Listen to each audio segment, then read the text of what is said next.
Greetings, urban farmers, gardeners, and healthy food visionaries. Farmer Greg here, and welcome to the 615th episode of the Urban Farm Podcast, where every day we work to educate and inspire you to become part of your food revolution. Stay tuned for the most amazing deal on bulk seeds and seed-saving education you have ever seen. A few years ago, our team created an event called the Great American Seed Up, where we pack hundreds of people into a room over a few days to scoop amazing open pollinated and heirloom seeds for their gardens and collections. We came up with the scoop your own model because the majority of the cost of seeds is actually in the packaging and distribution. So by eliminating these costs, people can buy seeds at bulk pricing. Well, as you can imagine, packing hundreds of people into a room is not feasible these days, so we had to get creative. We came up with the seed up in a box. And what's amazing about it is that now you can get these bulk seeds wherever you are in the world. We've chosen seeds that are popular, non-GMO, open pollinated, and easy to grow. They're bundled 10 jumbo packs per variety, so you can share them with your community, family, church, or school. Your job is to split them into individual packages. Our job is to make them as inexpensive as possible, and right now, they're averaging about 60 cents per individual jumbo portion. With all the uncertainty in the world, a lot of people are thinking about how we can make our future more food secure. Seed Up in a Box is a great way to do this because each bundle has enough seeds and education so that you may never have to purchase seeds again. This is an amazing deal, and I am so excited for the opportunity to take the Great American Seed Up all around the world via our Seed Up in a Box. Learn more about Seed Up in a Box and get your own bundle by going to greatamericanseedup.org. That's greatamericanseedup.org. Today is Farmer Friday, a quick tidbit for growing your garden. Each episode will feature less than 10 minutes of essential content for growing and watering your gardens. Today, we're talking with Laura Allen, co-founder of Greywater Action, about how to get started with Greywater. Welcome, Laura. Thanks for having me. So let's start quickly with what is Greywater?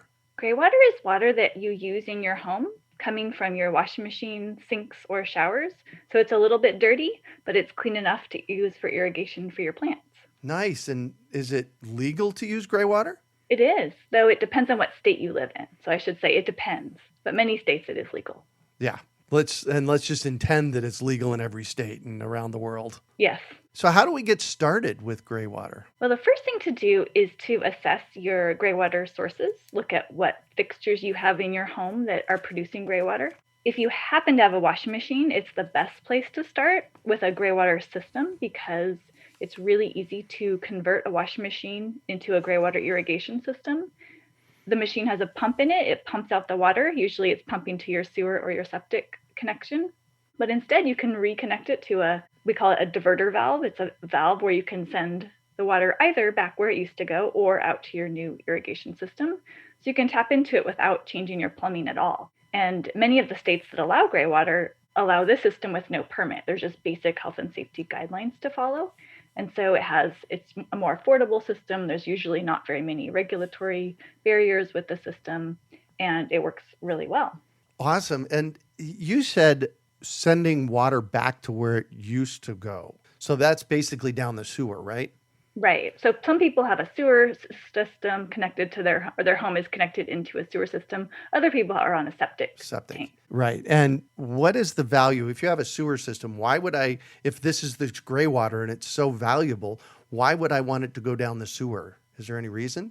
Well, there's some times where you might not want to send Greywater to your landscape. Maybe there's a heavy storm and your yard is, a giant puddle. You definitely don't need more irrigation water, and you don't want Greywater to ever leave your property. You want it to soak into the ground.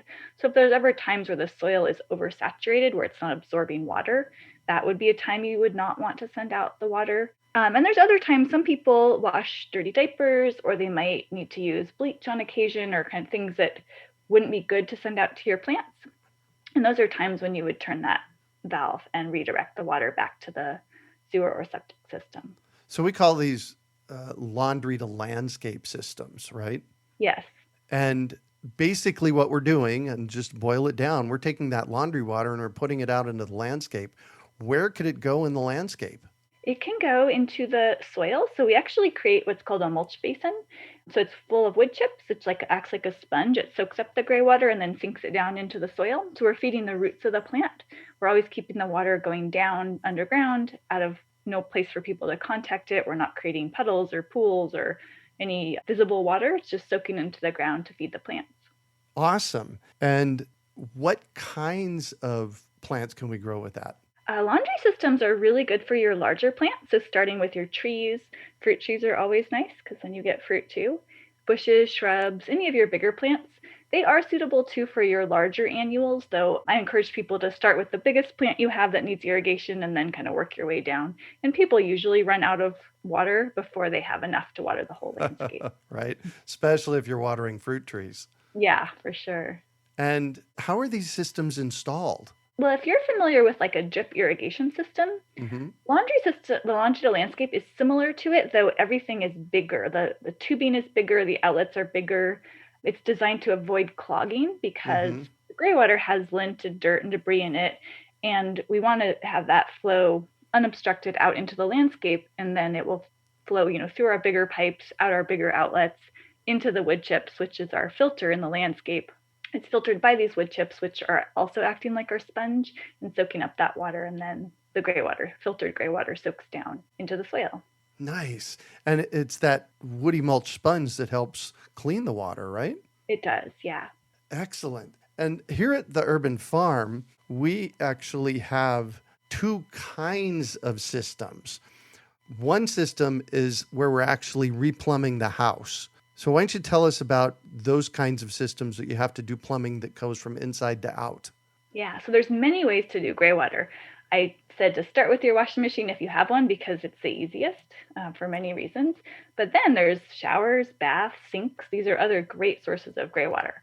These fixtures don't have an internal pump pumping the water anywhere, so we have to tap into the drainage plumbing of the fixture and then redirect it to our landscape.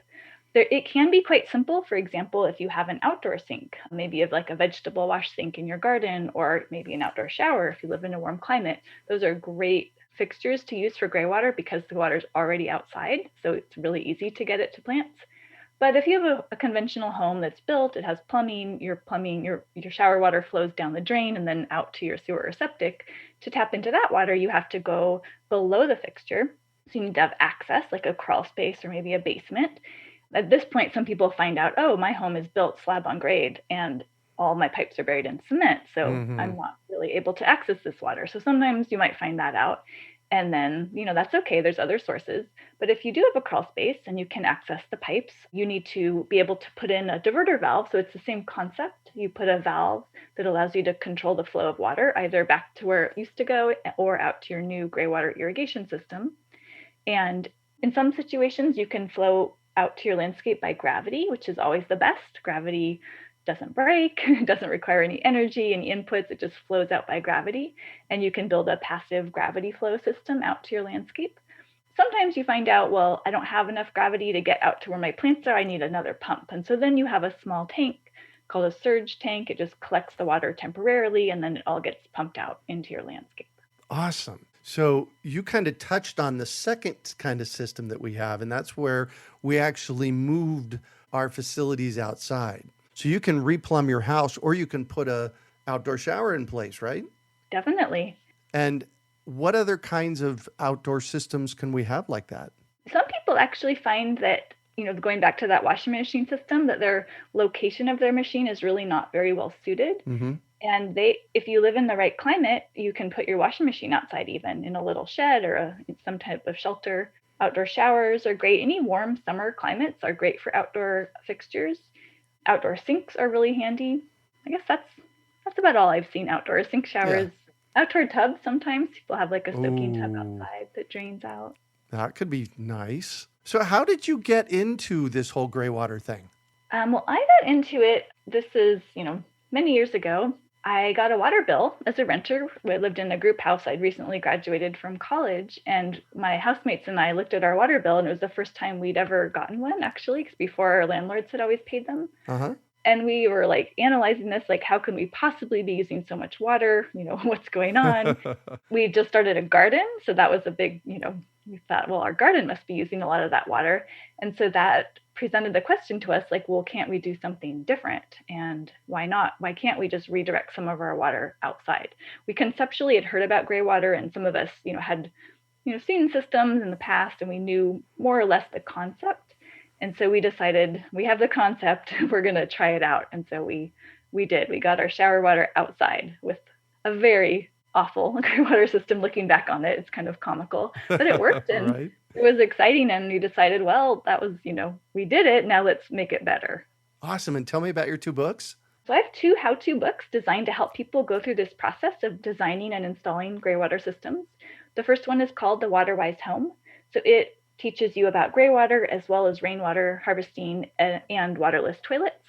And my second book is called Greywater Green Landscape. And that one's really focused just on the greywater water and helps you go from point A, like have the concept, understanding your options, to designing your system, to installing your system. Awesome. And your website? It's greywateraction.org, greywater spelled with an E. Yeah, that's a big thing. It's not Gray, it's Grey. And what do you do at Greywater Action? We are an education group, so we teach people about sustainable water solutions. We do online classes, we do hands-on classes, or in the past we've done a lot. Right now we're not really doing so many of those.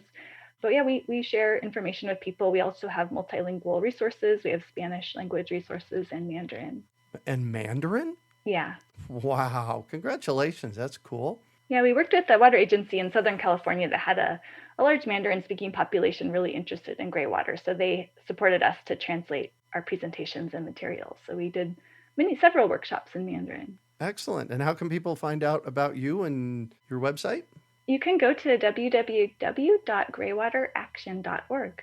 Excellent. Thank you so much for joining us today. Thanks for having me. We hope you enjoyed today's episode of the Urban Farm Podcast. Remember to listen for tips, advice, and resources to help you on your journey with urban farming.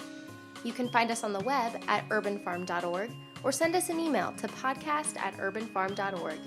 In the words of Vincent van Gogh, great things are done by a series of small things brought together. Be encouraged that with each lesson learned and skill developed, you are one step closer in the direction of your dreams.